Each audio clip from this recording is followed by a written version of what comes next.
राधे राधे मेरी प्यारी फैमिली। मैं मिस्टर एक्स आज आपको एक ऐसी भूतिया घटना बताने जा रहा हूं जिसे जानकर आपके रोंगटे खड़े हो जाएंगे। दरअसल आज की जिस तरह से जनसंख्या फैलती जा रही है, महंगाई फैलती जा रही है, तो बेरोजगारी एक बहुत बड़ी समस्या बनती जा रही है। और शायद आप में भी काफी लोग बेरोजगार होंगे। तो ऐसे ही एक बेरोजगार लड़का था जिसका नाम था भूपेंद्र। रोजगार की तलाश में इधर उधर भटक रहा था और किस्मत से उसे एक जगह नौकरी मिल भी जाती है। लेकिन इस नौकरी में उसके साथ ऐसा होता है जिसका उसे अंदाजा भी नहीं था। कई बार हम केवल पैसों के लालच में जगह और काम के बारे में ज्यादा छानबीन नहीं करते हैं। कुछ ऐसा ही यहाँ पर भूपेंद्र के साथ हुआ था।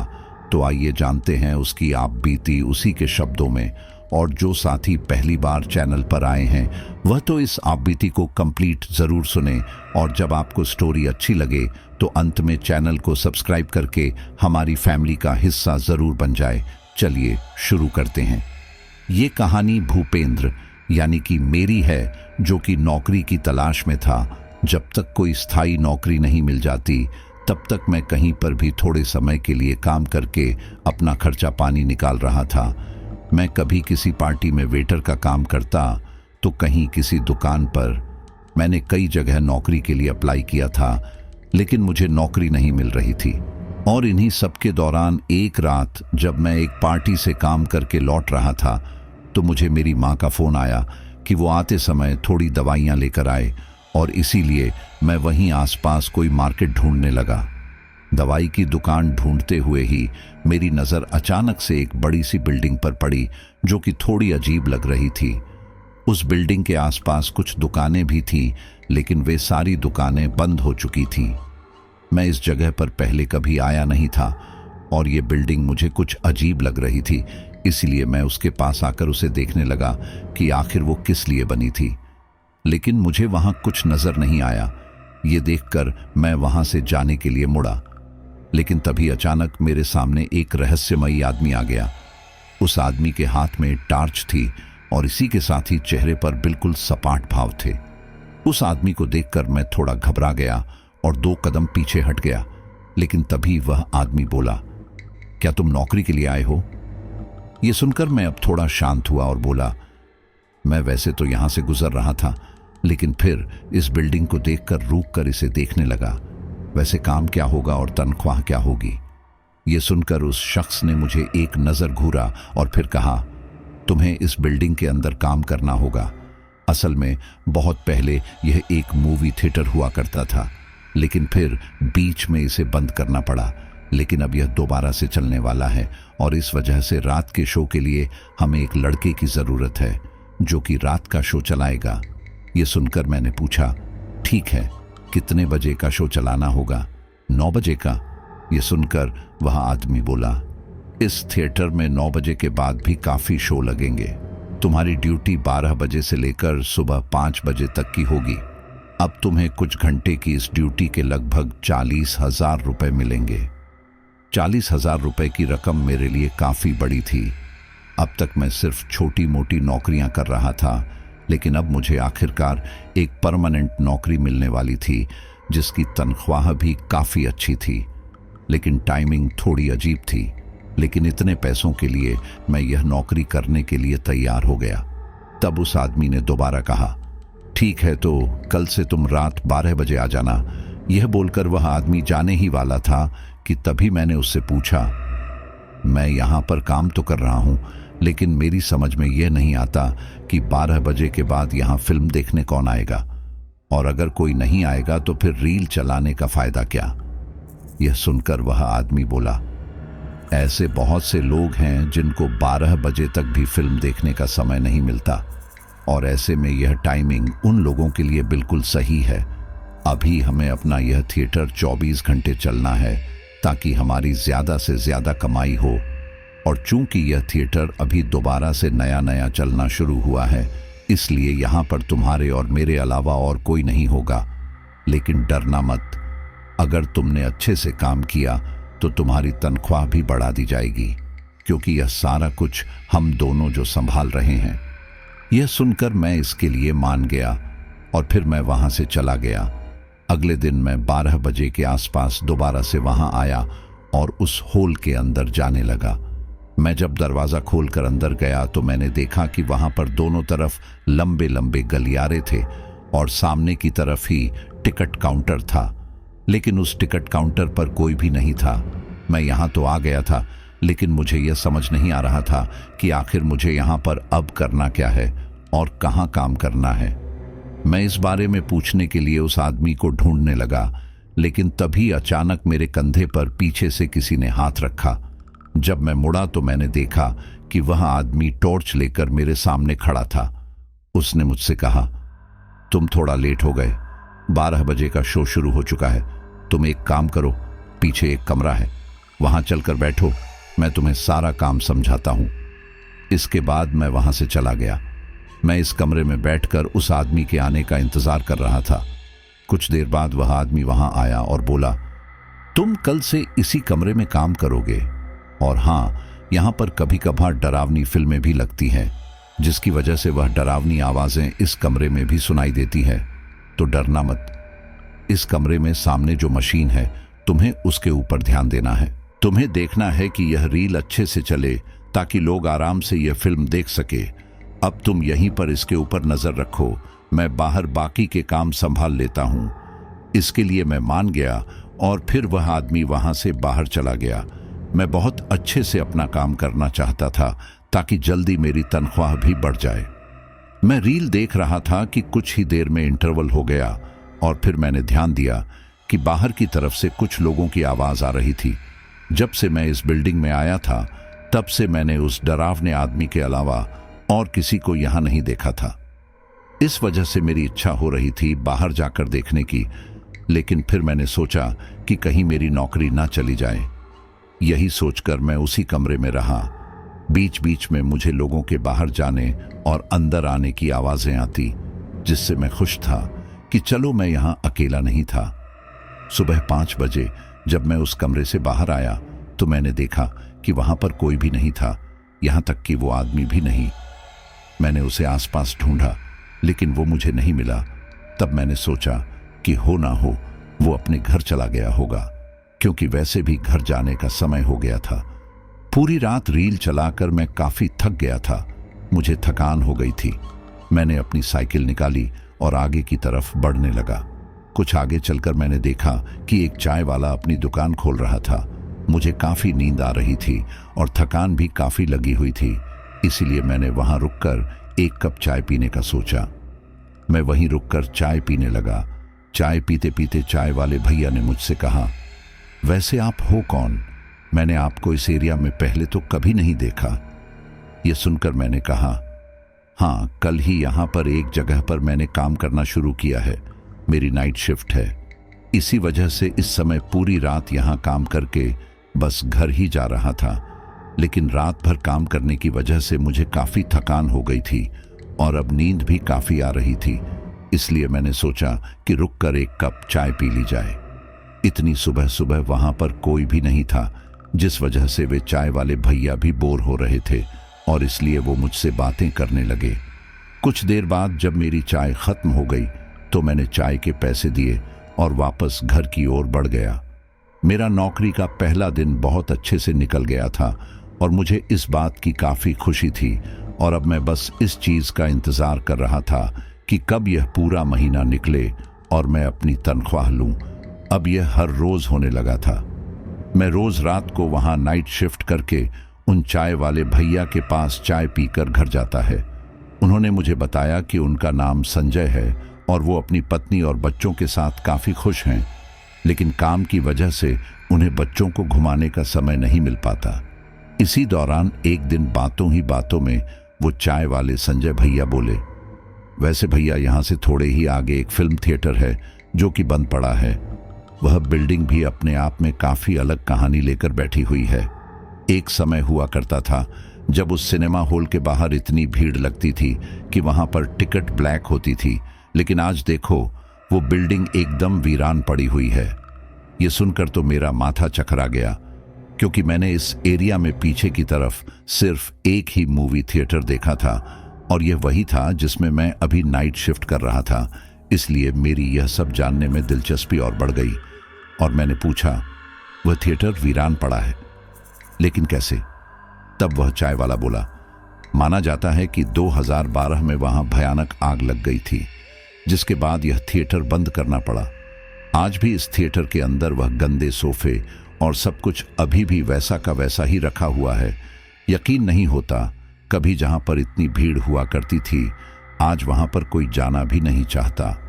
शाम होने के बाद मैंने जब भी उस सुनसान थिएटर को देखा है तो उसे देखकर मुझे कुछ अजीब ही वाइब्स आती हैं, जैसे मानो वह लोगों को अपनी ओर आकर्षित करता हो। यह सुनकर अब मुझे थोड़ा डर लगने लगा था, क्योंकि मैं इस थिएटर में ही काम कर रहा था। इसलिए मैंने उनसे कहा, किसी जमाने में यह पहले हुआ होगा, लेकिन अभी यह थिएटर फिर से चलने लगा है। मैं वहीं पर ही तो काम करता हूं। यह सुनकर वह चाय वाला हैरान रह गया और बोला, यह तुम क्या बोल रहे हो? वहां पर तो रात में क्या दिन में भी कोई परिंदा पर नहीं मारता और तुम वहां पर काम करने का दावा कर रहे हो? यह सुनकर मैंने कहा, हाँ, मैं वहीं पर काम करता हूं। मैं वहां पर रात के शो लगाता हूं, शायद दिन के शो कोई और लगाता होगा। यह सुनकर वह चाय वाला बोला, ऐसा हो ही नहीं सकता, क्योंकि दिन में वहां मैंने किसी को भी जाते हुए नहीं देखा है। जब वहां पर दिन में कोई नहीं आता तो रात में भला फिल्म देखने कौन आता होगा? मुझे अच्छे से याद है कि जब भी मैं प्रोजेक्शन रूम में होता हूं तो मुझे लोगों के चलने फिरने बातें करने की आवाजें आती है, और वह मेरा वहम नहीं था, क्योंकि मैं इतने दिनों से वहां पर काम कर रहा था। इसलिए मैंने कहा, बहुत लोग आते हैं भैया, और इसी वजह से हर शो में मुझे रील लगानी पड़ती है। बाहर से मुझे लोगों के चलने की बातें करने की आवाजें आती है। वह सब मेरा वहम तो बिल्कुल नहीं हो सकता। यह सब सुनकर उस चाय वाले ने अपना सिर खुजा लिया और फिर वह बोला, हो सकता है कि वह फिल्म थिएटर फिर से चलने लग गया हो, लेकिन दिन में तो उसका कोई भी शो नहीं होता। लेकिन अगर तुम इतना दावे के साथ कह रहे हो तो जरूर होगा। लेकिन वैसे क्या वहां पर तुम्हें थोड़ा अजीब नहीं लगता? मतलब कई लोगों ने दावा किया है कि उन्होंने वहां पर किसी भटकती आत्मा को देखा है। क्या सच में वहां पर तुमने ऐसा कुछ नहीं देखा? तुम तो उसके अंदर काम करते हो ना? यह सुनकर मैंने कहा, वहां पर मैंने अब तक तो ऐसा कुछ भी नहीं देखा। शायद ऐसा कुछ है भी नहीं। लोगों का क्या है, वह तो बातें बनाते हैं। मैं तो बोलता हूं कि आप भी कभी इस थिएटर में अपने परिवार के साथ फिल्म देखने जरूर आना। मैं आपको डिस्काउंट दिलवा दूंगा, और रात का शो है तो आपके काम का नुकसान भी नहीं होगा। इसके बाद मैं वहां से सीधे घर आ गया। लेकिन ये सारी बातें अभी भी मेरे दिमाग में घूम रही थी, और मैंने सोच लिया था कि शाम को जब मैं ड्यूटी पर जाऊंगा तो उस आदमी से इस बारे में बात करूंगा। घर जाकर मैं खाना खाकर सो गया और फिर रात को दोबारा से ड्यूटी के लिए निकल पड़ा। मैंने वहां आकर उस आदमी को हर जगह देखा, लेकिन वह मुझे कहीं नहीं दिखा। ठीक इसी दौरान टिकट काउंटर पर रखा फोन बजने लगा। मैंने जब वहां आकर फोन उठाया तो दूसरी तरफ से उसी आदमी की आवाज आई, भूपेंद्र, अब तक तो तुम काम समझ ही गए होंगे। मैं आज आ नहीं पाऊंगा, इसलिए तुम्हें ही सब संभालना होगा। देखो, ज्यादातर लोगों ने एडवांस टिकट बुक कर ली होगी, जिस वजह से तुम्हें टिकट बुक करने की जरूरत नहीं है। लोग आकर अपने आप ही अपनी अपनी कुर्सियों पर बैठ जाएंगे, लेकिन इसके अलावा जो भी आता है तुम्हें उसे टिकट देकर भेजना होगा। लेकिन हाँ, ध्यान रखना, फिल्म शुरू होने से पहले तुम अपने कमरे में जाकर बैठ जाना। आखिर तुम्हें ही तो फिल्म लगानी है। ये सुनकर मुझे थोड़ी राहत मिली, क्योंकि इतने दिनों से मैं यहाँ पर किसी भी इंसान को नहीं देख रहा था, सिर्फ उनकी आवाज ही सुना था, और अब फाइनली मैं कुछ लोगों को देख पाऊंगा। मैं वहीं दरवाजे के पास आकर खड़ा हो गया और लोगों के आने का इंतजार करने लगा। कुछ देर बाद एक परिवार आया। उन्होंने मुझे टिकट दिखाई और उसके बाद वो लोग अपनी सीट पर जाकर बैठ गए। जो कोई भी आता मैं उनकी टिकट देख लेता और उन्हें कमरे में भेज देता। इसी दौरान एक अजीब सा दिखने वाला आदमी मेरे पास आया। यहां मैंने उस आदमी को अजीब सा इसलिए बोला क्योंकि उसके चेहरे पर कोई भाव ही नहीं थे, और यहां तक कि वह अपनी पलकें भी नहीं झपक रहा था। उसने मुझसे टिकट मांगी और मैंने उसे टिकट दे दी। इसके बाद वह आदमी उस फिल्म के कमरे में आ गया। मैं भी थिएटर के अंदर आया और एक एक करके देखने लगा कि सब सही जगह पर बैठे हैं, कि नहीं, ठीक इसी दौरान मेरे कानों में एक अजीब सी आवाज पड़ी। वह आवाज थी पर्दे पर फिल्म चलने की। यह देखकर मेरी हैरानी का ठिकाना नहीं रहा, क्योंकि मैं तो यहां पर था। तो फिर यह फिल्म किसने चलाई? मैं फटी फटी आंखों से यह सब देख रहा था कि तभी वही अजीब सा आदमी मुझसे बोला, शायद तुम भूल रहे हो कि तुम्हें क्या करने के लिए कहा गया था। तुम्हें अभी के अभी बाहर जाना है। यह सुनकर एक पल के लिए तो मैं बिल्कुल सन्न रह गया था, क्योंकि इसे कैसे पता कि मुझे फोन पर क्या कहा गया था। मैंने उससे पूछा भी, लेकिन फिर तभी उस आदमी ने कहा, तुम्हारे जाने का समय हो गया है, अब तुम जाओ और हमें यह फिल्म एंजॉय करने दो। अब इससे पहले कि मैं कुछ बोलता, वहां मौजूद सारे लोग भी बोलने लगे, जाओ यहां से, जाओ यहां से। यह सब देखकर मुझे थोड़ा डर लगने लगा था और मैंने वहां से निकलने में ही अपनी भलाई समझी। एक तो यह फिल्म अपने आप चल गई, ऊपर से यह अजीब लोग, मुझे समझ नहीं आ रहा था कि यह सब क्या हो रहा है। उस समय मेरा मन कर रहा था कि सब कुछ छोड़ छाड़ कर मैं वापस घर चले जाऊं, लेकिन मुझे यहां काम करते हुए 15 दिन से ऊपर हो गया था और अब मैंने सोच लिया था कि चलो कम से कम थोड़े दिन और करके 1 महीने की सैलरी तो उठा लूं। और यही सोचकर मैं वापस प्रोजेक्शन रूम में आ गया। वहां जाकर मैंने देखा कि वही अजीब सा आदमी इसी रूम में बैठा हुआ था। अब इससे पहले कि मैं कुछ बोलता, वह बोला, मैंने तुमसे कहा था ना कि फिल्म शुरू होते ही तुम्हें उस कमरे से बाहर निकलना है, लेकिन तुम तो सुन ही नहीं रहे थे। यह सुनकर मैंने कहा, मैं बस वहां से निकलने ही वाला था, लेकिन उससे पहले उस आदमी ने यह सब बोल दिया। लेकिन मेरी समझ में नहीं आ रहा कि आखिर उसे कैसे पता चला कि तुमने मुझसे क्या बोला था। यह सुनकर वह बोला, वह मेरा दोस्त है और आज फिल्म देखने आया है, इसी वजह से उसे पता है। लेकिन तुम इस बारे में ज्यादा मत सोचो और यहां पर अपने काम पर ध्यान दो, और हमेशा की तरह ध्यान रखना कि जब तक फिल्म चले तुम इस कमरे से बाहर नहीं आओगे। इसके लिए मैं मान गया और फिर वह उस कमरे से बाहर चला गया। उसके बाहर जाते ही मैं वापस अपने काम में लग गया, लेकिन मेरे दिमाग में उन लोगों का अजीब बर्ताव ही घूम रहा था।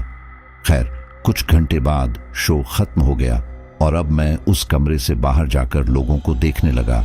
लेकिन यहां हैरानी की बात यह थी कि उस कमरे में से कोई भी बाहर नहीं आ रहा था। मैंने काफी देर और लोगों का बाहर आने का इंतजार किया, लेकिन उनमें से कोई भी जब वहां नहीं आया तो मैंने उसी आदमी से पूछा, अभी फिल्म शुरू होने से पहले तो हॉल के अंदर इतने लोग गए थे, लेकिन इनमें से कोई भी बाहर क्यों नहीं आया? यह सुनकर वह बोला, वह सारे फिल्म देखने आए थे और फिल्म देखकर चले गए।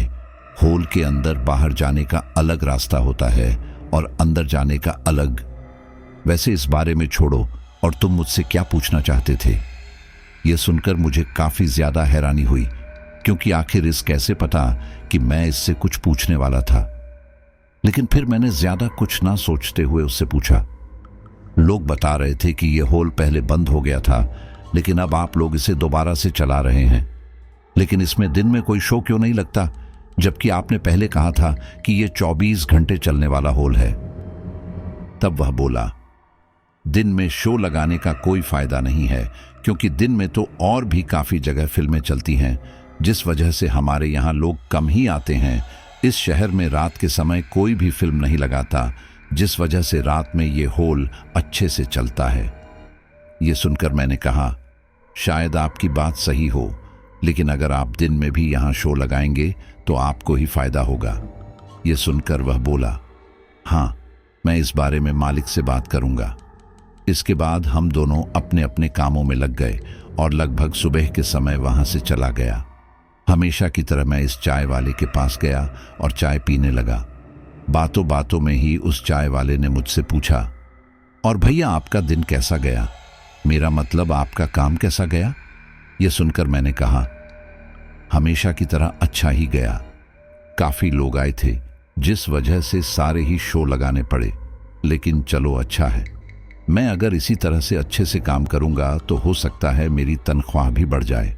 यह सुनकर वह चाय वाला बोला, अगर ऐसा है तो मैं एक काम करूंगा, आज की रात मैं भी अपने परिवार के साथ उस हॉल में फिल्म देखने आऊंगा।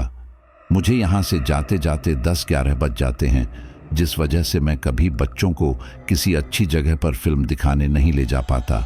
लेकिन अब यह हॉल पास ही में है, तो मैं अपनी पत्नी को बोल दूंगा कि वह शाम के समय ही बच्चों को यहाँ ले आए। फिर यहाँ से दुकान बढ़ाकर मैं वहीं चलूंगा। ये सुनकर मैंने कहा, हाँ, ये काफ़ी अच्छा रहेगा। आप आज वाले शो में ही आ जाना, इसी बहाने मेरा मन भी लगा रहेगा। इसके बाद थोड़ी देर बात करके और चाय पीकर मैं घर आ गया। देर रात में दोबारा अपनी ड्यूटी पर गया और कुछ समय बाद ही चाय वाला संजय अपनी पत्नी और बच्चों के साथ वहां आया। शो शुरू होने में अभी समय था, इसीलिए मैंने उनको अपने कमरे में ही बिठा लिया था, जहां से मैं रील चलाया करता था। कुछ समय बाद शो शुरू होने का समय हो गया और मैंने उन्हें थिएटर के अंदर जाने के लिए कहा। मैं उन्हें लेकर जैसे ही हॉल में आया तो देखा कि वहां पर काफी ज्यादा भीड़ थी। संजय और उसके परिवार को वहां देखकर वह सारे लोग थोड़े हैरान लग रहे थे, लेकिन फिर मैंने उन्हें उनकी सीट नंबर के हिसाब से बैठाया और बाहर की तरफ आ गया। मूवी शुरू होने वाली थी, लेकिन मूवी शुरू होने से पहले ही संजय के बेटे ने कहा, पापा, मुझे सूसू आई है। वैसे तो संजय मूवी मिस नहीं करना चाहता था, लेकिन यहाँ पर बच्चों को बाथरूम ले जाना भी जरूरी था, इसलिए उसने अपने बेटे को उठाया और बाथरूम की ओर चला गया और इसी दौरान मूवी शुरू होने लगी। मैंने रील चला दी और अब मैं उस फिल्म के अच्छे से ख़त्म होने का इंतज़ार करने लगा। इसी दौरान मैं भी बाथरूम जाने के लिए गया और वहीं पर मुझे संजय और उसका बेटा मिल गया। जब तक उसका बेटा बाथरूम के अंदर था, तब संजय बोला, यहाँ पर आकर तो पत्नी और बच्चे काफ़ी खुश हैं। सच में इस जगह के बारे में लोग फालतू की अफवाह फैलाते हैं। ये इतना अच्छा तो हॉल है, मैं तो कहता हूँ कि इसके मालिक को इसे दिन में भी चलाना चाहिए, खूब चल पड़ेगा, क्योंकि यहाँ आसपास फिलहाल कोई हॉल है भी नहीं। यह सुनकर मैंने कहा, अरे यही तो मैं भी उन्हें बोल रहा हूँ, लेकिन वह सुने तब ना। लेकिन चलो छोड़ो, जिसे जो करना है करो, अपने को तो पैसों से मतलब है, अपने को काम का पैसा तो मिल ही रहा है। अब तक उसका बेटा भी बाथरूम से बाहर आ गया और फिर उसके बाद संजय वहां से चला गया। मैं भी बाथरूम जाकर वापस अपने कमरे की ओर बढ़ने लगा, लेकिन ठीक इसी दौरान संजय अपने बेटे के साथ भागते हुए मेरे पास आया और बोला, भूपेंद्र भाई, पता नहीं यहाँ पर क्या हो गया है, मेरी पत्नी और बच्ची मिल ही नहीं रही हैं। यह सुनकर मुझे काफी ज्यादा हैरानी तो हुई, लेकिन फिर मैंने अगले ही पल खुद को संभाला और बोला, अरे वह लोग वहीं होंगे, अंधेरे में तुम्हें ठीक से दिख नहीं रहा होगा, कितने लोगों के बीच में उन्हें ढूंढना थोड़ा मुश्किल होगा। एक काम करो, तुम फोन की टॉर्च जलाओ और उन्हें देखो। यह सुनकर संजय घबराते हुए बोला, इतने लोग? अरे वहां पर तो कोई भी नहीं है। यह सुनकर मुझे काफी ज्यादा हैरानी हुई। मुझे समझ नहीं आ रहा था कि आखिर यह कैसे हो सकता है। मैं भागते हुए उस जगह गया और यहां आकर मैंने पाया कि सच में यहां पर कोई भी नहीं था। उस थिएटर की सारी सीटें खाली थीं। स्क्रीन पर भी कोई पुरानी फिल्म चल रही थी। ये सब देखकर मैं काफी हैरान रह गया। मैंने वहां जाकर आसपास काफी ढूंढा, लेकिन मुझे कोई भी नहीं मिला। मुझे टेंशन होने लगी थी, क्योंकि एक आध इंसान गायब होता तो लगता कि शायद उसे यह फिल्म नहीं देखनी, लेकिन यहाँ तो पूरा का पूरा थिएटर ही गायब था। इसी दौरान संजय वहां पर भागते हुए आया और बोला, क्या हुआ भूपेंद्र भाई? कुछ पता चला कि मेरी पत्नी और बच्ची कहाँ गए? मुझे कुछ सूझ नहीं रहा था और इसलिए मैंने उससे कहा, इतना बड़ा मल्टीप्लेक्स है, हो सकता है कहीं पर गए हों, चलो साथ में मिलकर ढूंढते हैं। बेचारे संजय के पास इसके अलावा और कोई चारा ही कहाँ था, इसलिए अब हम तीनों उन दोनों को ढूंढने लगे। हमने वह पूरा मल्टीप्लेक्स छान मारा, लेकिन वहां पर कोई भी नहीं मिला। यहां तक कि पार्किंग एरिया में भी किसी की गाड़ी नजर नहीं आ रही थी। कुछ ही देर में टिकट काउंटर के पास रखा फोन बजने लगा। मैंने जाकर जब फोन उठाया तो दूसरी तरफ से उसी शख्स की आवाज आई, भूपेंद्र, मैंने तुमसे कहा था ना कि जब तक फिल्म चलती है तुम्हें अपने कमरे के अंदर ही रहना है और यहां तक कि तुम्हें फिल्म चलने के दौरान थिएटर के अंदर नहीं जाना है, लेकिन तुमने मेरी बात नहीं मानी। यह सुनकर मैंने कहा, आज यहां पर मेरा पहचान वाला अपने परिवार के साथ आया है, फिल्म शुरू होने से पहले वह जरा बाथरूम क्या गया, उसका पूरा परिवार यहां से गायब है। इतना ही नहीं, इस मल्टीप्लेक्स में जितने भी लोग फिल्म देखने आए थे वह सब के सब गायब हैं। ये कैसे हो सकता है? दूसरी तरफ से उसी शख्स की आवाज आई, जो हो गया उसे भूल जाओ और उस आदमी से बोलो कि वह तुम्हारे साथ प्रोजेक्शन रूम में ही रुके। फिल्म खत्म होने के बाद उसे उसका परिवार मिल जाएगा। यह सुनकर मैंने हैरानी से कहा, आखिर यह कैसे हो सकता है? जो लोग यहां पर हैं ही नहीं, वह बाद में कहां से आ जाएंगे? तब वह बोला, मुझे तुम्हें जितना बताना था मैंने बता दिया, अब आगे तुम जानो। लेकिन याद रखना, अगर तुमने वह नहीं किया जो मैंने कहा था तो इसका अंजाम काफी बुरा होगा। सर गुस्सा करेंगे और हो सकता है कि तुम्हारी नौकरी भी चली जाए। मुझे इस जॉब की बहुत जरूरत थी, लेकिन आज जो यहां पर हो रहा था उस वजह से अब मुझे थोड़ी घबराहट भी होने लगी थी। लेकिन मैंने सोचा कि चलो जैसे तैसे यह रात काट ली जाए। अगर यह करने से भाभी और बच्चे मिलते हैं तो इसमें हर्ज ही क्या है। इसीलिए मैंने संजय से कहा कि वह जब तक फिल्म खत्म नहीं होती इसी प्रोजेक्शन रूम में ही बैठे रहे।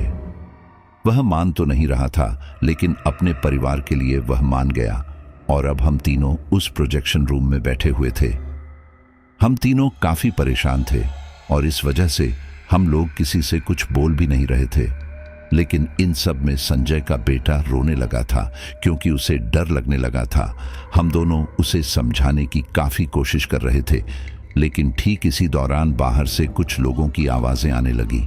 वह आवाजें सुनकर हम लोगों को काफी ज्यादा हैरानी हो रही थी, क्योंकि जहां तो पहले यहां पर एक कुत्ता भी नहीं था, अब अचानक से इतने लोगों की आवाजें कैसे आने लगी थीं। मुझे डर लगने लगा था, इसलिए मैंने जाकर उस कमरे का दरवाजा अंदर से भी लगा दिया। लोगों की बाहर से आवाजें आती रहीं और फिर कुछ ही देर बाद सब कुछ शांत हो गया। यह सुनकर संजय बोला, अभी तो यहां पर कोई भी नहीं था, फिर अचानक से लोग कहां से आ गए? और मान लो कि अगर इंटरवल हो रहा है और यह उस इंटरवल में यहां से कुछ खाने पीने का लेने आए हैं, तो भी काउंटर पर तो कोई बैठा ही नहीं है।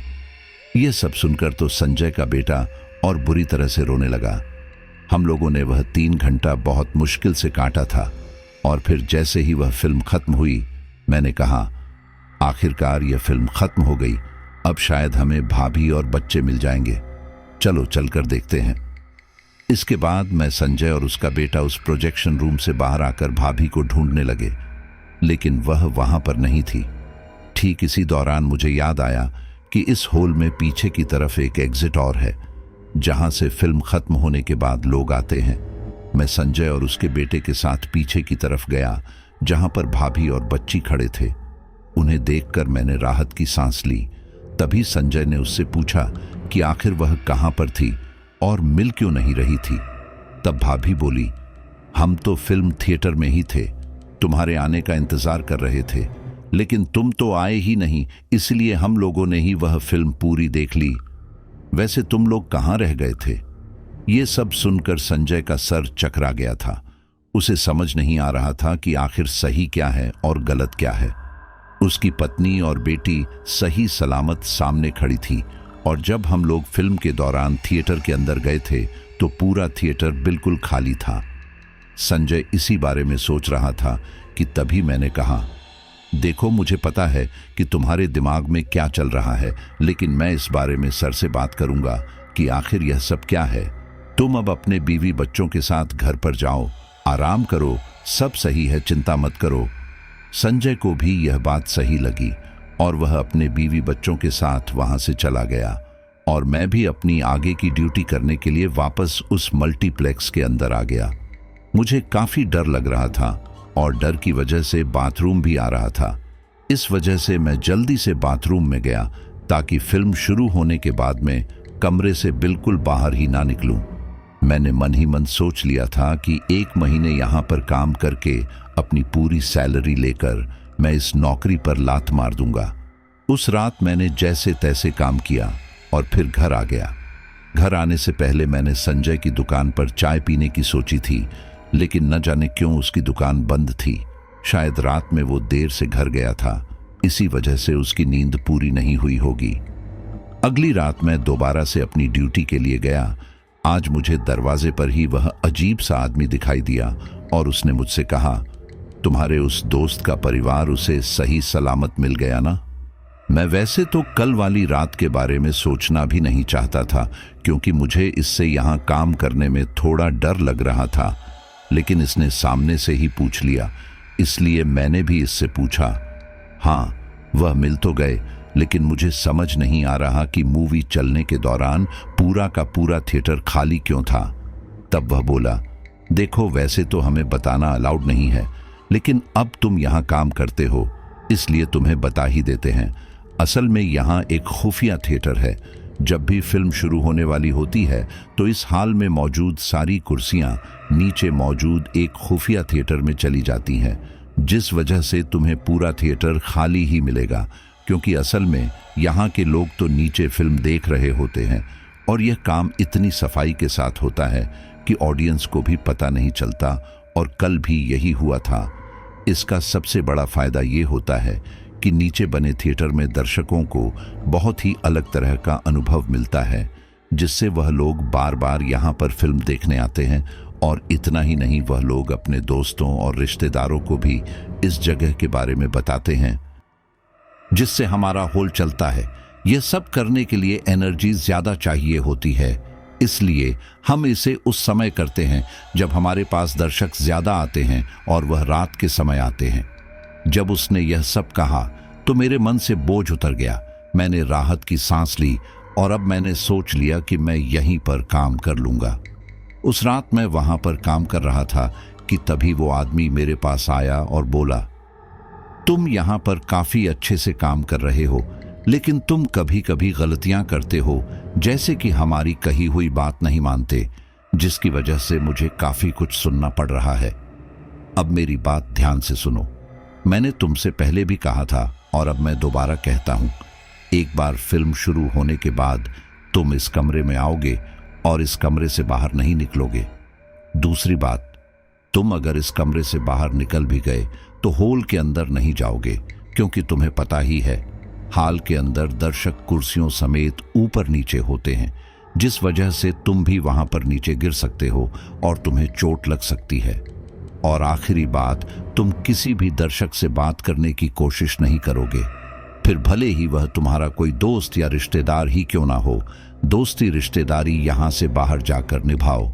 ये मैं तुम्हें आखिरी बार वार्निंग दे रहा हूं, इसके बाद तुम काम से निकाले जाओगे। दोस्तों, यहाँ पर जो भी कुछ अजीब हो रहा था उसके पीछे का कारण अब मुझे पता था, जिस वजह से मैं यह नौकरी छोड़ना नहीं चाहता था। इसलिए मैंने मन बना लिया कि चाहे कुछ हो जाए मैं इन सभी नियमों का पालन करूंगा। मैं कुछ दिनों तक ऐसे ही अच्छे से अपनी ड्यूटी करता रहा।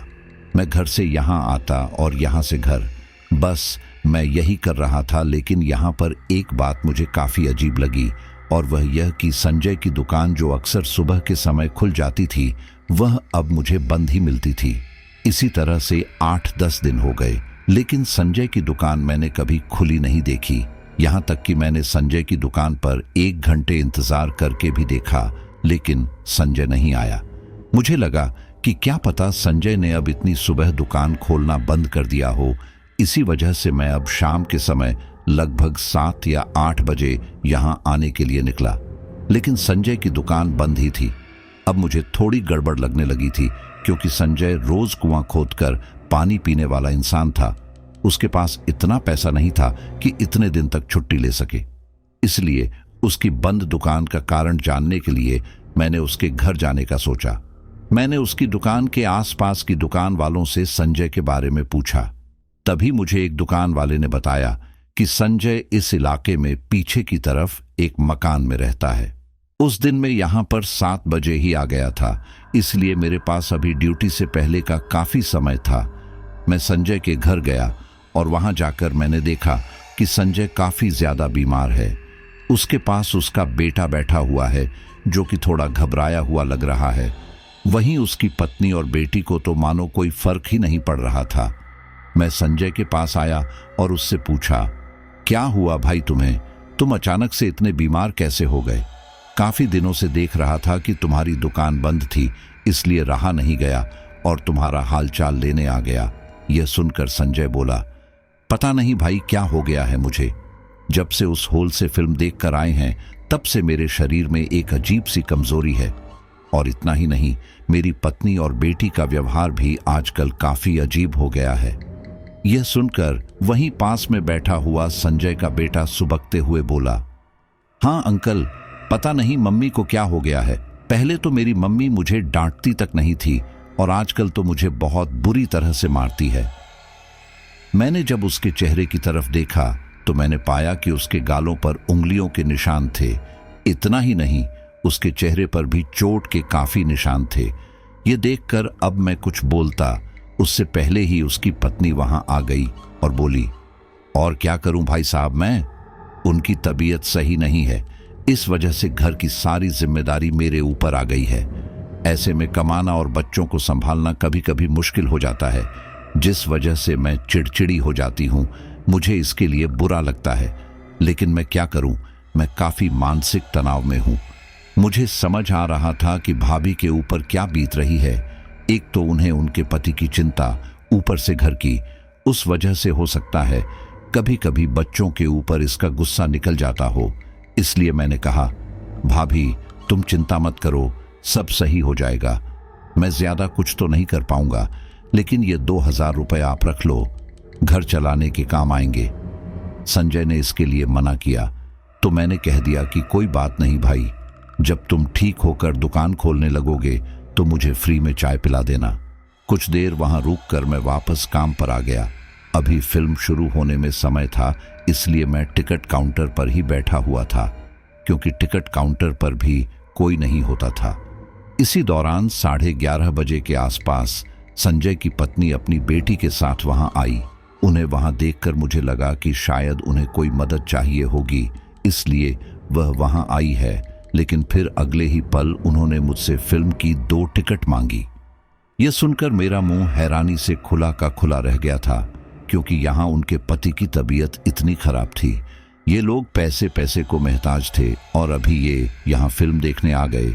यही सोचकर मैंने उनसे कहा, भाभी अभी तो आप इतनी परेशान थी, बोल रही थी कि घर चलाने में मुश्किल हो रही है और संजय ठीक नहीं हो रहा, और अब आप यहाँ फिल्म देखने आ गई।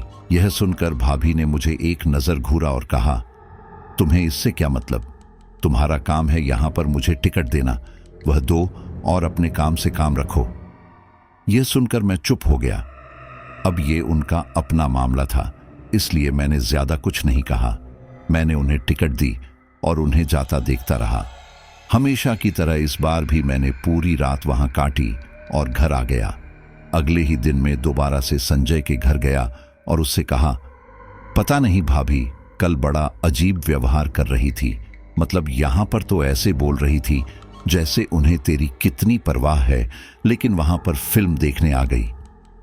यह सुनकर संजय बोला, अरे यार मैं क्या बताऊं, जब से यह उस फिल्म थिएटर से आई है तब से बहुत अजीब तरह की हरकतें कर रही है।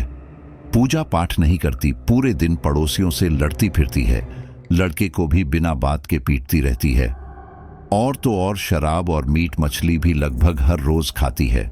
यह सुनकर मुझे काफी ज्यादा हैरानी हुई, क्योंकि जहां तक मुझे पता था उसकी पत्नी काफी सुलझी हुई महिला थी, वह तो कम में भी घर चलाने वाली महिला थी, और आज मैं उनके बारे में यह सब सुन रहा था। लेकिन फिर तभी मेरे दिमाग में आया कि आखिर यह सब अचानक से ही क्यों होने लगा है, और यही सोचकर मैंने संजय से कहा, यार बुरा मत मानना, लेकिन तू अपनी पत्नी को किसी बाबा को दिखा हो सकता है कि किसी ने उनके ऊपर कुछ कर दिया हो। यह सुनकर संजय बोला, लग तो मुझे भी यही रहा है, लेकिन मैं फिलहाल जिस कंडीशन में हूं उसमें मैं किसी बाबा के पास कैसे जा सकता हूं, इसलिए मेरा एक काम करो, तुम ही किसी को ढूंढ दोगे। उस समय मुझे ऐसा लग रहा था जैसे यह मुसीबत मेरी वजह से आई है, और इसलिए मैं इसके लिए फौरन मान गया। मैंने अपने घर वालों से किसी बाबा के बारे में पूछा, और तब मेरे एक दूर के रिश्तेदार ने एक बाबा के बारे में बताया। मैंने उन्हें अगले दिन संजय के घर पर बुला लिया। जब वो बाबा मेरे साथ संजय के घर आए तो उसे देखकर संजय की पत्नी को थोड़ा गुस्सा आ गया और उसने संजय को पीटते हुए कहा, अभी के अभी इसे यहां से दफा करो, वरना मुझसे बुरा कोई नहीं होगा। ये सब देखकर उस बाबा ने मेरी ओर देखा और कहा, शायद मुझे तुम्हें कुछ बताने की जरूरत नहीं है। देखो, इसका उतारा तो मैं कर दूंगा, लेकिन इसके लिए 10,000 रुपए लगेगा। ये रकम संजय के लिए काफी बड़ी थी, लेकिन क्या करता, परिवार के लिए देने को मान गया। और फिर उस बाबा ने भाभी के ऊपर कोई झाड़ फूंक करके उनके हाथ पर धागा बांध दिया और कहा कि ये धागा मत खोलना। इसके बाद भाभी बिल्कुल ठीक हो गई और अब संजय भी ठीक होने लगा। शायद भाभी के ऊपर जो भी शक्ति थी, उसी का असर संजय के ऊपर हो रहा था। कुछ ही दिनों में संजय दोबारा से चाय की दुकान खोलने लगा। कुछ दिन तो वो सामान्य रहा, लेकिन कुछ दिनों बाद वो परेशान सा दिखाई देने लगा। जब मैंने उससे इसका कारण पूछा तो वह बोला, क्या बताऊं भाई, मेरी पत्नी वापस से पहले की तरह हरकतें करने लगी है। पहले तो इसकी वजह से मैं बीमार हो रहा था, लेकिन अब मेरा बेटा बीमार हो रहा है। तुम एक काम करो, उस बाबा को फिर से बुला लो। इसके लिए मैं मान गया और उस बाबा को दोबारा फोन करके बुला लिया। उसी रात जब मैं उस थिएटर में काम कर रहा था और टिकट काउंटर पर बैठा था, तभी दोबारा से संजय की पत्नी आई और टिकट मांगी। तब मैंने कहा, भाभी, आप ये क्या कर रही हैं? आपका घर बिगड़ रहा है, लेकिन फिर भी आप यहाँ फिल्म देखने आई हैं। ये सुनकर उन्होंने मुझे एक थप्पड़ मारा और कहा, तुम अपने काम से काम रखो, समझे? ये सुनकर मैं चुप हो गया और उन्हें टिकट दे दी। उसी दिन मैं ड्यूटी खत्म करके सुबह जब चाय पीने के लिए संजय की दुकान पर गया तो मैंने उसे ये बात बताई। तब वह बोला, पता नहीं इसे हो क्या गया है, हर बार वहीं जाती है। वो हर रात ही ऐसे गायब रहती है। वो जरूर यहीं पर फिल्म देखने आती होगी, लेकिन तुम प्रोजेक्शन रूम में ही रहते हो, इसलिए तुमने उसे रोज नहीं देखा। ये सुनकर मुझे यकीन नहीं हो रहा था कि ये भाभी अचानक से सिनेमा लवर कैसे बन गई। मैं चाय पीकर वापस चला गया। दोपहर के समय मैं उस बाबा को लेकर दोबारा से संजय के घर आया। तब वह बाबा बोला, तुम्हारे कहने पर मैं दोबारा से तुम्हारी पत्नी का उतारा कर दूंगा, लेकिन इसका कोई फायदा नहीं होगा, क्योंकि इसके शरीर को कोई अंदर से नहीं बल्कि बाहर से काबू कर रहा है। क्या कोई ऐसी जगह है जहां पर यह लगभग हर रोज जाती हो? तब हमें याद आया कि कैसे भाभी हर रोज फिल्म देखने जाती हैं, और यही सोचकर मैंने पूछा, अगर जाती भी हैं तो हमें अब क्या करना चाहिए? तब वह बोला, तुम्हें भी वहां जाना होगा और वहां जाकर तुम्हें एक साधना करनी होगी। इसके बाद वे शक्ति इसे छोड़ देंगी, और इतना ही नहीं, बल्कि अगर उनकी इच्छा होगी तो यहां से मुक्त भी हो सकती है। लेकिन हां, ये बात याद रखना, उस जगह पर यह साधना वही लोग जाकर करें जो कि वहां जा चुके हैं, क्योंकि उस भटकती आत्मा के लिए वो लोग जानकार होंगे तो वो ज्यादा आक्रामक नहीं होएंगे। अगर कोई बिना जानकार इंसान वहां गया तो पता नहीं उसके साथ क्या हो। अब हमें समझते देर न लगी कि वो पूरा होल भूतिया है, और अगर हमें भाभी को बचाना है तो ये करना ही होगा। मैं इन सब में फंसना नहीं चाहता था, लेकिन क्या करता, मेरी वजह से भाभी इसमें फंस चुकी थी और एक मैं ही था जो वहां पर हर रोज आता जाता था। इसलिए मैंने और संजय ने ये करने का सोचा। तब उस बाबा ने कहा, वैसे तो वो सब तुम लोगों को नुकसान नहीं पहुंचाएंगे, लेकिन वो साधना करते समय जब तुम लोग अपने चरम पर पहुंच जाओगे, तब वो शक्ति तुम्हें रोकने के लिए किसी भी हद तक जा सकती है। इसलिए मैं तुम्हें यह रुद्राक्ष की माला भी दे रहा हूं। तुम्हें इसे गले से उतारना नहीं है। इस माला के प्रभाव से वो बुरी शक्ति तुम्हें सिर्फ परेशान करने की ही कोशिश कर पाएगी, लेकिन तुम्हें कोई नुकसान नहीं पहुंचा पाएंगी। लेकिन तुम लोग हिम्मत मत हारना, क्योंकि वहां पर हिम्मत हारने का मतलब है मौत। मैंने और संजय ने इसके लिए हां कर दी, और फिर उसके बाद हम लोगों ने वह पूरी क्रिया कैसे करनी है उसे एक कागज पर लिख लिया, और फिर रात के समय हम लोग उसी होल में गए।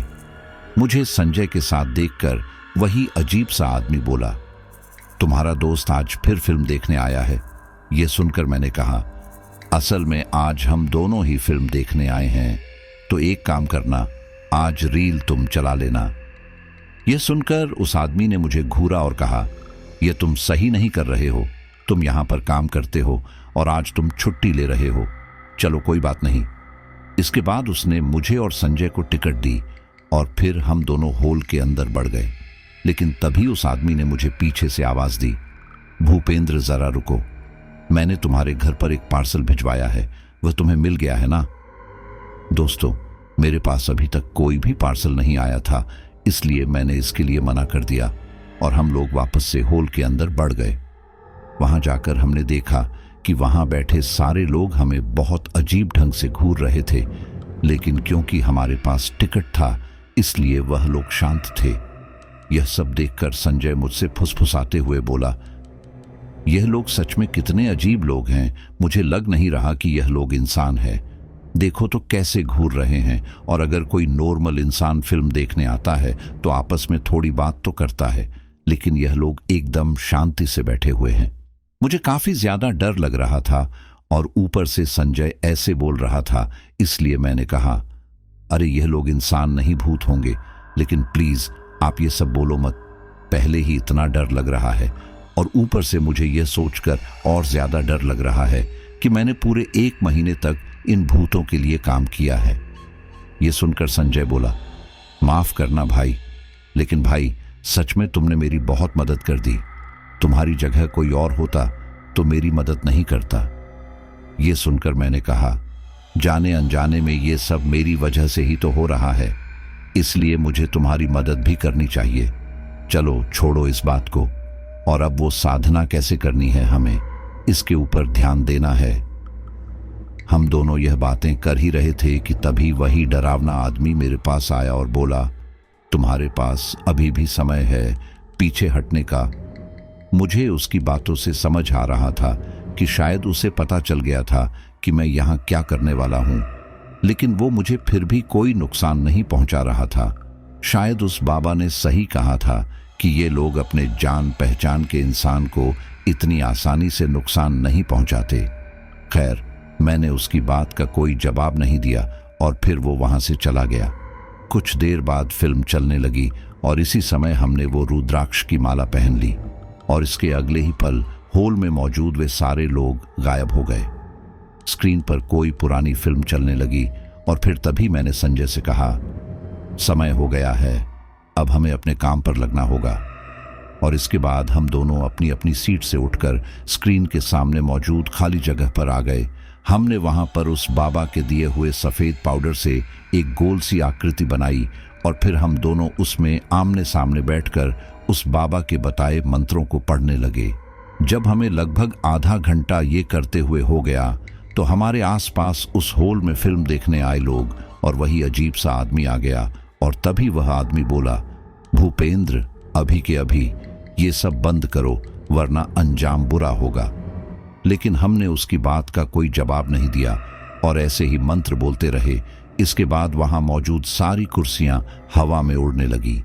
वे सारी कुर्सियां हमारे इर्द गिर्द ही हवा में तैर रही थी कि तभी एकदम से एक कुर्सी मेरे बिल्कुल सामने आकर मुझसे टकराने ही वाली थी कि तभी वो कुर्सी अचानक से नीचे गिर पड़ी। दोस्तों, अगर हमने वो रुद्राक्ष की माला और वो घेरा नहीं बनाया होता तो वो कुर्सी मुझसे टकरा सकती थी, लेकिन मेरे साथ ऐसा कुछ भी नहीं हुआ। इससे मेरा मनोबल बढ़ा और फिर मैं मंत्रोच्चारण करता रहा, लेकिन वे शक्तियां इतनी आसानी से मुझे यह सब करने नहीं दे सकती थी। इसलिए अब उस हॉल के पर्दे पर चलने वाली फिल्म से बहुत अजीब सी रोशनी निकलकर मेरे और संजय के चेहरे पर पड़ने लगी। वह रोशनी इतनी ज्यादा तेज थी कि आंखें खुली रखना थी मुश्किल था। इन सब से परेशान होकर हम दोनों ने सोच लिया कि अब हम अपनी आंखें बंद करके मंत्र पढ़ते रहेंगे और यही हमने किया। हम लोग आंखें बंद करके वह मंत्र पढ़ते रहे। इस दौरान हमें कुछ लोगों के चीखने चिल्लाने की भी आवाज आती, लेकिन हमने आंखें नहीं खोली। हम लोग यह काफी देर तक ऐसे ही करते रहे और लगभग 2 घंटे बाद वहां पर बिल्कुल शांति छा गई। ऐसा लग रहा था जैसे कि वहां पर कुछ था ही नहीं। हमने जब अपनी आंखें खोली तो देखा कि सच में वहां पर कोई भी नहीं था और सबसे बड़ी हैरानी की बात यह थी कि उस हाल की सारी कुर्सियां बहुत पुरानी लग रही थीं और इतना ही नहीं, कई सामान तो जगह जगह से जला हुआ भी लग रहा था। हम दोनों हैरानी से यह सब देखते हुए जब बाहर की तरफ आए, जहां पर पहले वहां पर रखा सारा सामान एकदम साफ सुथरा और नया था, लेकिन अब वहां पर बिल्कुल पुराने और जले हुए सामान रखे हुए थे। यह देखकर संजय बोला, लगता है कि अब सब सही हो गया है, चलो अब घर चलते हैं। इसके बाद हम दोनों वापस अपने अपने घर चले गए। जब मैं अगले दिन संजय के घर गया था, मैंने देखा कि उसकी पत्नी अब बिल्कुल ठीक थी। मेरी नौकरी तो जा चुकी थी, लेकिन मुझे इस बात की खुशी है कि कम से कम उन लोगों की जिंदगी तो बच गई। मैंने संजय की मदद की थी, इसलिए संजय मेरा एहसानमंद है और हमारी दोस्ती आज भी है। लेकिन दोस्तों, यहां पर एक अजीब बात यह हुई कि एक दिन मेरे घर पर एक पार्सल आया और उस पार्सल के अंदर एक सोने का टुकड़ा था और इसी के साथ साथ एक चिट्ठी भी थी जिसमें लिखा था, तुमने अपना काम पूरे महीने बहुत अच्छे से पूरा किया और यह रहा उसका इनाम। मुझे समझ आ चुका था कि यह सोना उन आत्माओं ने भेजा है। उस पार्सल में भेजने वाले का नाम और पता नहीं था। मैं संजय की मदद से उस सोने को बेचकर एक छोटी मोटी दुकान खोल ली और आजकल मैं वहीं दुकान चला रहा हूं। लेकिन आज भी मुझे यह समझ नहीं आ रहा कि आखिर उस भूतिया होल में मौजूद आत्माओं का मकसद क्या था। साथियों, अगर आप भी ऐसी समस्या में हैं, मान लो पैसे नहीं कमा पा रहे हैं, तो जिस भी जगह पर काम करने जाओ तो ऐसे ही अचानक वहां पर काम पर मत लगा जाना। यहां पर तो भूपेंद्र की न जाने कैसे जान बच गई, वरना ऐसी भयानक आत्माएं जो इतनी समय से आग में जली हुई तड़प रही है, वह किसी को जिंदा नहीं छोड़ती। तो केवल पैसों के लालच में अंधे होकर कोई भी ऐसा काम मत करने लग जाना जिसमें आपकी जान पर बने। और दूसरी बात, कोई इल्लीगल काम मत करना कि केवल पैसों के लिए अपने ईमान और इज्जत दोनों को बेच दो। पैसा तो ऐसा है कि आता और जाता रहता है, लेकिन जो आपकी इज्जत है, जो आपके वसूल है, वह जीवन भर आपके साथ टिके रहते हैं। उम्मीद करता हूं कि आपको स्टोरी काफी अच्छी लगी होगी और मुझे बताइए कि क्या आज कोई नए साथी इस स्टोरी को पहली बार सुनने के लिए चैनल पर आए हैं। तो साथियों, आप चैनल को सब्सक्राइब करके हमारी इस हॉरर वाली फीमेल का हिस्सा बन जाए, क्योंकि हम हर रोज आपके लिए ऐसे ही स्टोरी लेकर आते रहते हैं। चलिए अब कुछ साथियों को धन्यवाद करते हैं। कमलेश दिल्ली, संपत सिंह रावत लांडी, शुभम थापा, दीप्ति मेहता, राजेंद्र दवे, मानी कुमार, अंकज कुमार यूपी, रघु दीवाल अंबाला, अखिलेश कुमार गोवा, सभी का बहुत बहुत धन्यवाद। और धन्यवाद ममता सहाय का भी। चलिए मिलते हैं अगली स्टोरी पर।